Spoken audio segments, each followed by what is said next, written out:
Thanks for coming to my state of Kentucky. I'm glad you chose to hold your convention here this year.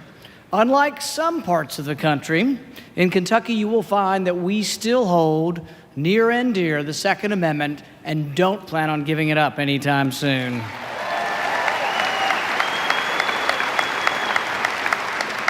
From concealed carry to hunting to self-defense, Kentuckians are proud, and we do protect our Second Amendment here. When President Obama ran for office, you remember this, he derisively referred to many of us as clinging to our guns and our religion. He got it half right. I say we're clinging to our guns, our religion, and our ammunition.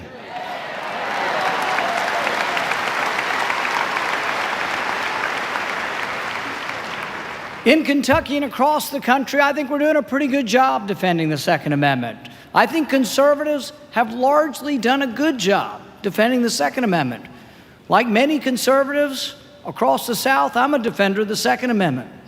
If you don't believe me, come to my house unannounced. Over the past few years, we've won some great legal victories. Remember the McDonald case, the Heller case. The court affirmatively said that the Second Amendment applies to cities and states. No longer can cities like D.C. or Chicago trample on our gun rights. But you know, progressives won't stop. They continue to try to limit our gun rights. It's as if the other side doesn't even think there is a Second Amendment sometimes. Whether through executive overreach, bad legislation, or the news media and their propaganda, defending the Second Amendment is a full-time job, and we need more defenders in Washington. One suggestion I have, though, is to make sure that we remind the left at every turn that the Second Amendment is a vital part of the Bill of Rights. I think sometimes both left and right, we single out the Second Amendment, and the public forgets that the Second Amendment is a fundamental right, that our founding fathers found it so precious that they included it in our Bill of Rights. Our defense of the Second Amendment should always remind liberals that the right to bear arms is right next to the right to free speech, to the right to practice your religion, and the right to freely associate with your friends and neighbors. We should never, and I mean never, let them relegate the Second Amendment to any second tier of rights.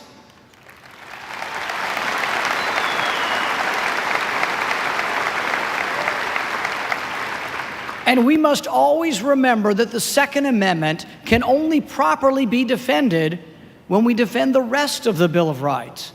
You can't defend the Second Amendment unless you defend the First Amendment. If we diminish one iota the right to free speech, we risk not having the voice to defend the right to bear arms. If we diminish one iota the right to be free from unreasonable search, we risk our right to bear arms. If we allow the government to enter our homes or to search our records without a warrant, we risk undermining not just our Second Amendment rights, but the entire Bill of Rights. I won't let this happen.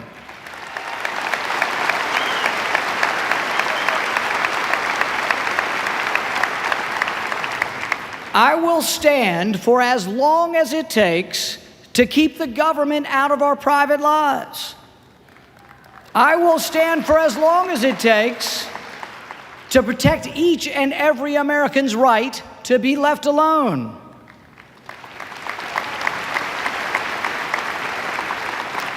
In the Senate, I fought to protect the entire Bill of Rights. The right to own a gun is not a historic relic. It's a vital, enduring right of free men and women. Our founders saw gun ownership as the ultimate defense against tyranny. Our founders could not imagine a government that would ban self-determination or self-defense. At its core, the Second Amendment is about something incredibly personal, the right to be able to protect your family and your friends. The debate over gun ownership arises with every new tragedy. None of us are immune to the heart-wrenching pain of seeing children slaughtered. But we must ask ourselves, how can we best protect our children and protect our rights? The debate over these senseless mass murders, painful as it has been, has brought some insight. These terrible, recurring tragedies keep occurring in one place: gun-free zones.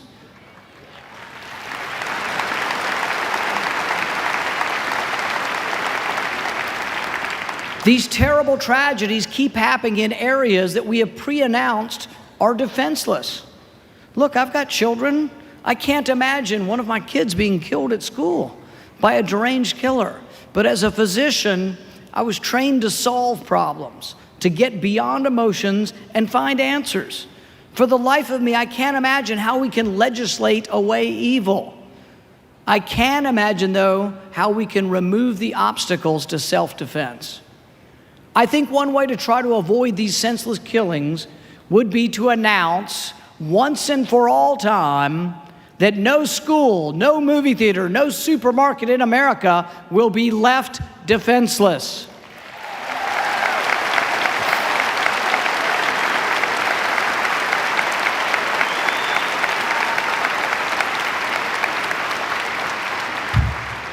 Once and for all time, government should remove all legal barriers from allowing our children and our schools to have defense against these killers. The media, they trumpet gun control as an answer to evil, but rarely do they let us see the other side of the story, where self-defense saves lives.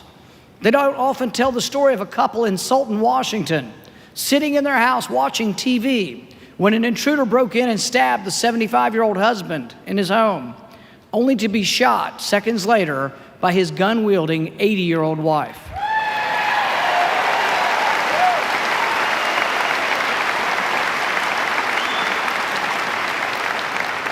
They don't talk about the Tampa, Florida maintenance worker in a church who stopped an armed robber with his own weapon and then kept him captive until the police arrived.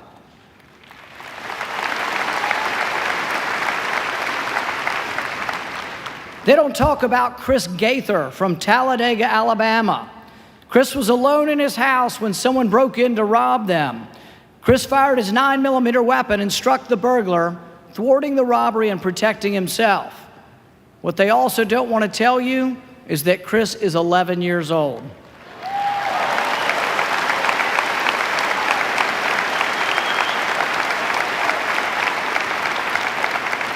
As far as I'm concerned, they raised them pretty well down in Alabama. These stories and thousands like them happen every day across America. The story they tell is crystal clear. There is no better defense against evil than self-defense. If more law-abiding citizens could own and carry a weapon, good people would have a fighting chance to defend themselves. Ask the unarmed citizens of Chicago, New York, and yes, our nation's capital, Washington, D.C., if they would feel safer with a firearm. I know I would, but the red tape is such that it's almost impossible to get a gun in D.C. A month or so ago, the D.C. police chief warned us. She said that if there's an active shooter, take them down. I responded to her with what? My bare hands? It's almost impossible to get a gun in D.C. Guns stop crimes. It has been estimated that over 2 million crimes are stopped every year by law-abiding citizens with guns.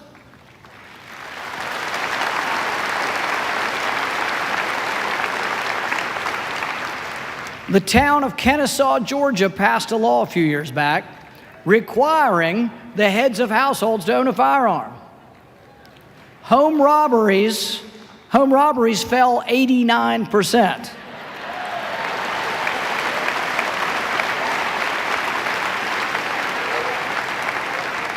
It's not rocket science.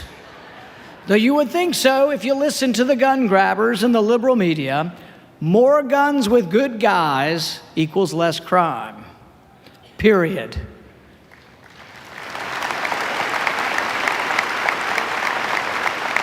I've spent a large part of my time in the Senate fighting for the Second Amendment. As we speak, President Obama is trying to take gun rights from our senior citizens and our veterans, simply by combing through records and taking away gun rights from anyone who has requested that their family help them with their finances, or from veterans with PTSD. I'll be damned before I'll let the government take guns from the very veterans who fought to preserve this country.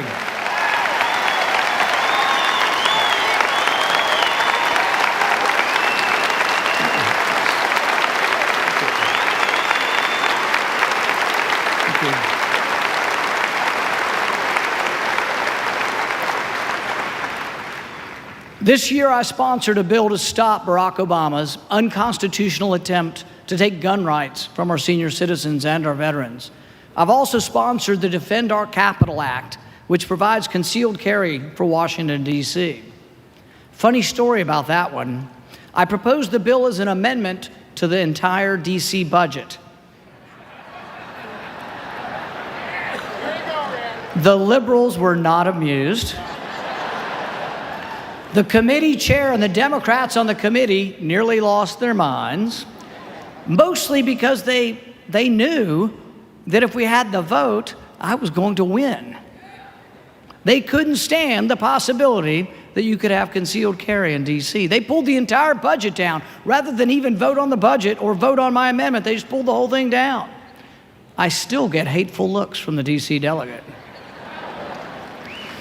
I don't mind making other people uncomfortable if it's in the defense of liberty.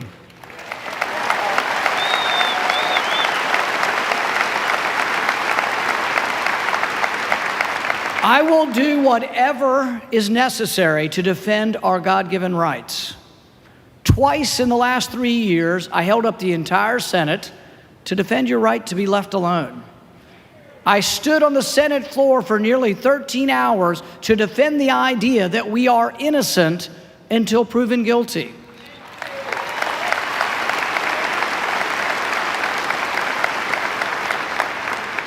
I believe that each of the rights listed in the Bill of Rights depend upon each other. That's why I tell people you won't have the Second Amendment very much longer if you don't start protecting the Fourth Amendment. I filibustered to stop the unconstitutional spying on Americans that threatens our freedoms.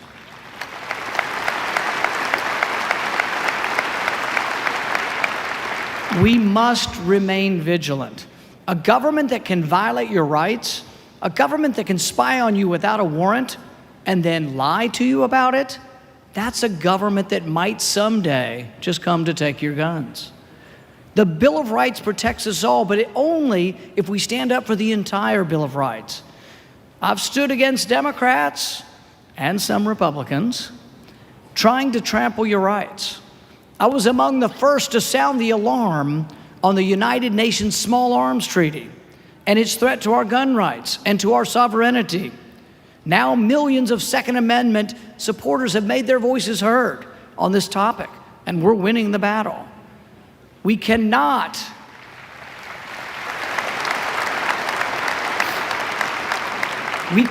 let our legislators, our executive or unelected globalist bureaucrats at the UN take away our gun rights.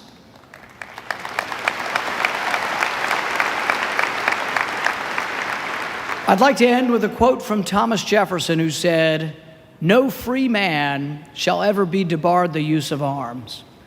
Our country was founded by the people who fought to establish and preserve our rights. Life, liberty, and the pursuit of happiness are secured by the Second Amendment. They knew it, you and I know it.